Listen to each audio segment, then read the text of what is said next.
Hello, it's Andy. I've just completed my concrete pad and I've got my front garden in the process of putting a little vegetable patch out there to allow me to learn to grow some vegetables. I'm going to get some pots, I think, and or containers to grow some other vegetables. But I do have an area out there I'm starting to work, and I've grass seeded a portion of it. I've put a little boundary fence, shall we say, with a little bit of rope linking the posts, just to make it look a little bit different and distinguish the area I'm using as the garden versus the lawn. Now, it's been a lot of work to get to this particular point, and I'll let you have a look. So, without any further ado, we'll pop out and have a little look at my concrete pad. So this is looking at my pad, looking down from the perspective of coming down the alleyway, looking down into my back garden. And I think you can agree that it's made a better use of the area. We can actually use it for something now. Like I say, gravel is great, but you can't really do a lot with it, like put chairs or anything on it. So yeah, it has worked out quite good. There was some concerns about it actually, because I did one little part of it here and I stopped before I could complete the top scree coat, and there was some concerns that it might not marry up and match, but as you can see, it's fully blended in, and it's worked out pretty good. I'm quite pleased with the results.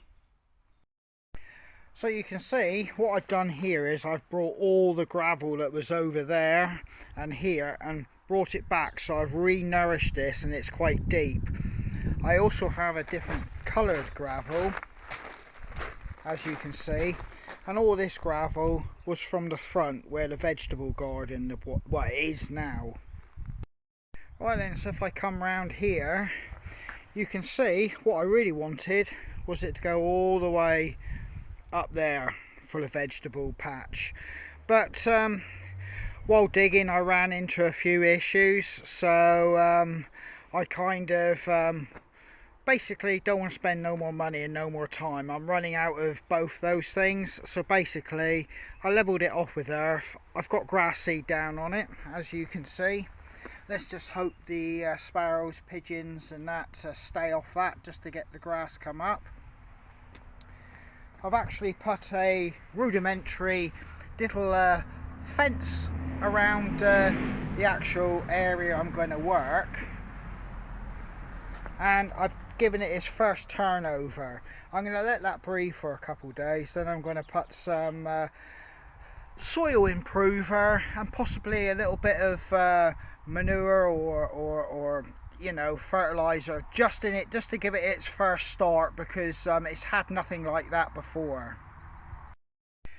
I've had to keep this gravel because when I was here digging and, you know, excavating and finding out what was actually underneath all the black matting, I found sky cables and everything like that. So basically I've had to put this gravel to allow the services to run up and down here. So basically I've got about 2.5 meters this way and about 7 going that way.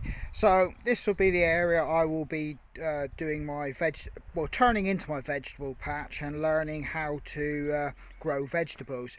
It's had its first turnover and I'm going to continually do that till I lose any loose gravel that is still on the surface. And I'm going to work, like I said, some fertilizer into the ground just to give it its first helping start for my vegetables. Yeah, our tulips out the front, we've got a lot of red ones this time, a few yellows, oranges and some dark ones coming through. At the beginning it was all yellow and white, but yeah, we've got a lot of these colours. So basically this is the last lot of tulips we've got to sell. we are actually going to a craft fair and a village market where I'm going to be selling my hiking sticks, and we'll be selling the last lot of these tulips for people to display outside their house. Yeah, so hopefully we won't be returning with too many of these. So basically, there was a lot of this felt underlay when I did the front garden, and I removed it, stacked it up, and I've done a trade with somebody who wanted it, so they've taken it away, and I've inherited some wood that they had kicking around on their property. So I think it's a fair trade. They've taken it away, they've gained some felt, and I've gained some wood that I will have to saw up, and then I can add that to my wood pile. So there it is. It's been sat on the ground for quite a while, so it's reasonably dry, although I will cut it up, and yeah, I'll probably let it go till next winter, and yeah, like I said, I've gained a nice little bit of wood there.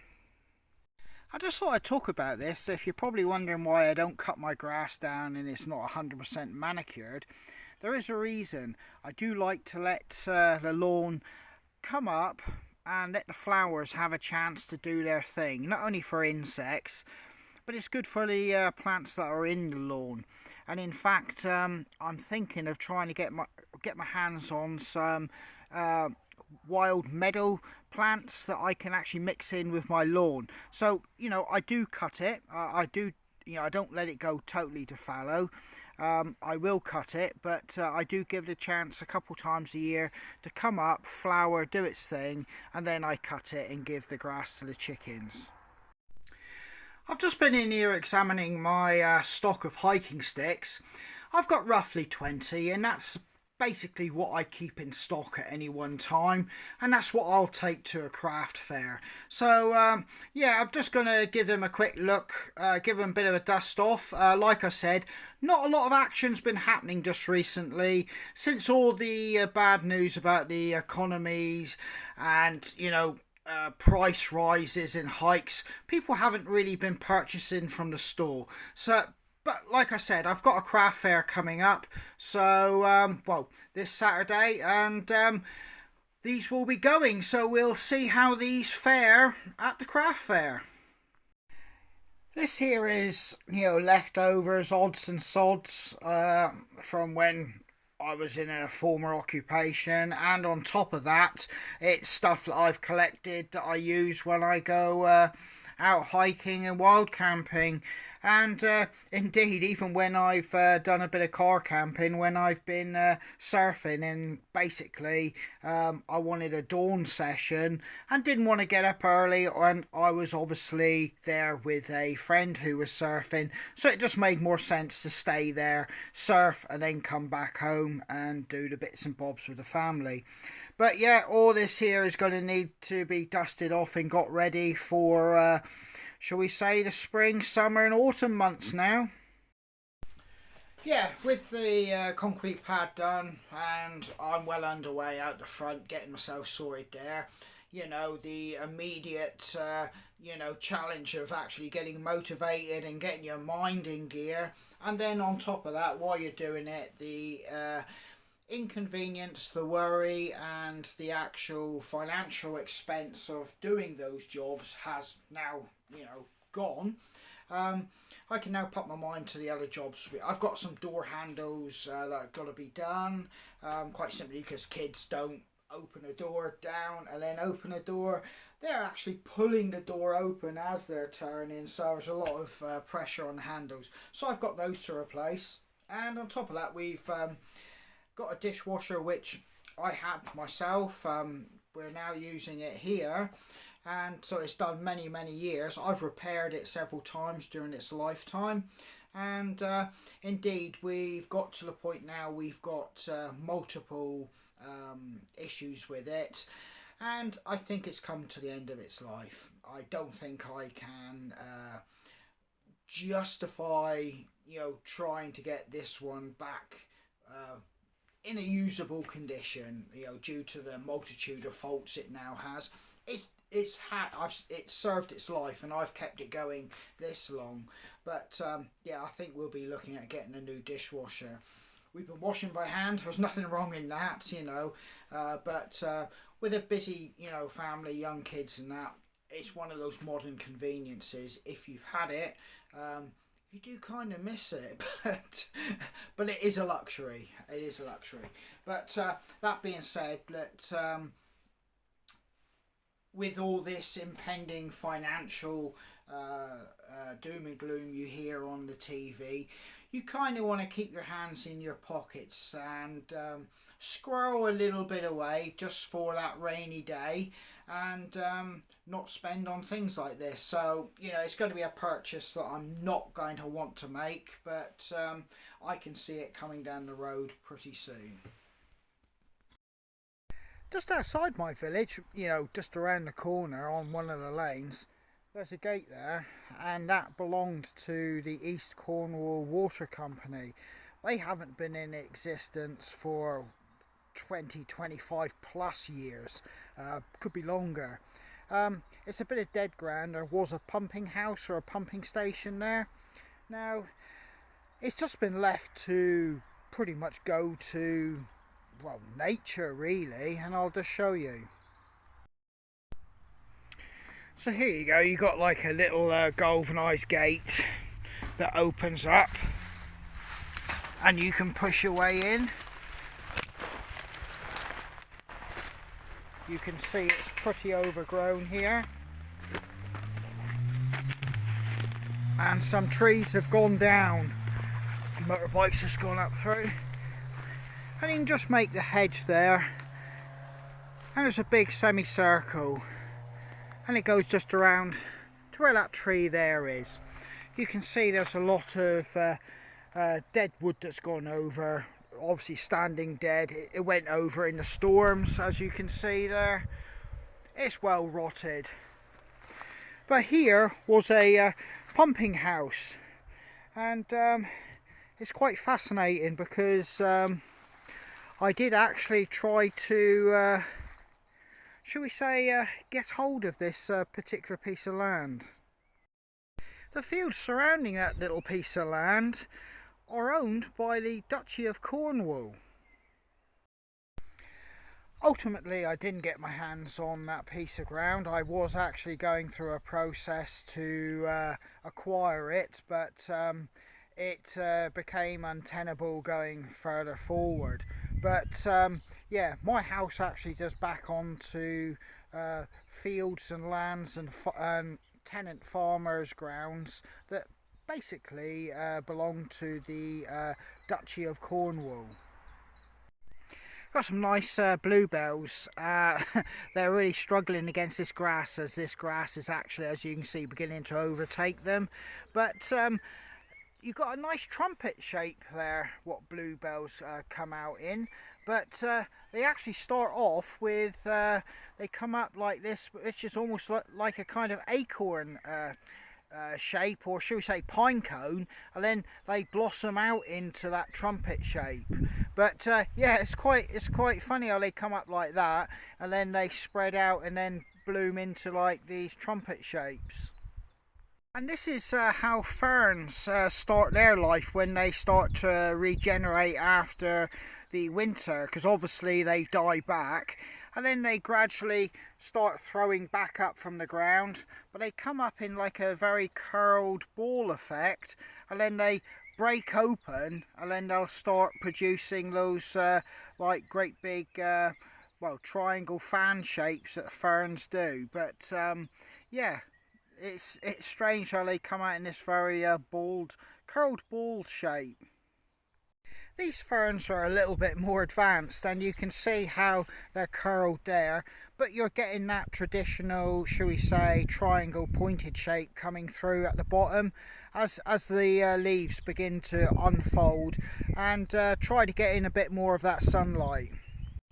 My house sits off to the left hand side of the screen. I'm not going to pan it around because it'd be exposing other people's back gardens and their properties. So there's a bit of, you know, you could probably understand that. But if you look down there and follow that hedge, that's pretty much where my back hedge would run all the way along there and go down through the valley, and you can make your way down to the main river. And that would be about 1.5 miles, possibly 2, because it obviously it winds and comes back on itself and everything like that.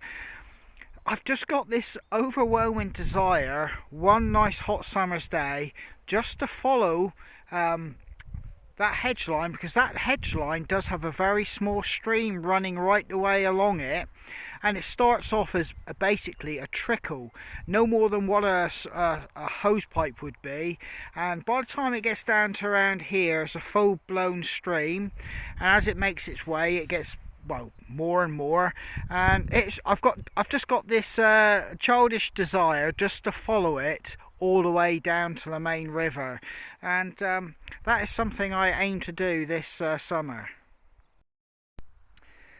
Yesterday, while I was just finishing up outside, a local old boy farmer pulled his tractor up outside mine and said, would I mind giving him a hand this year with the hay and straw harvest? And I've said if I'm not actually working, I'm more than happy, and I'll oblige and give him a hand. He's, you know, well into his 80s. He's fit as a fiddle. He said he's only been to the doctors once in his life. Started working at 8, and yeah, he was telling me some stories and that. But yeah, you know, I do get that sense that you know, there's a lot of history with these old boys and ladies that do eventually go, that doesn't get recorded, and I could spend hours listening to him. But in the end, I got the feeling that he was, because he lives alone, he was possibly enjoying just chatting to me, probably more than possibly that it was the other way round. So, you know, sometimes it's good just to listen.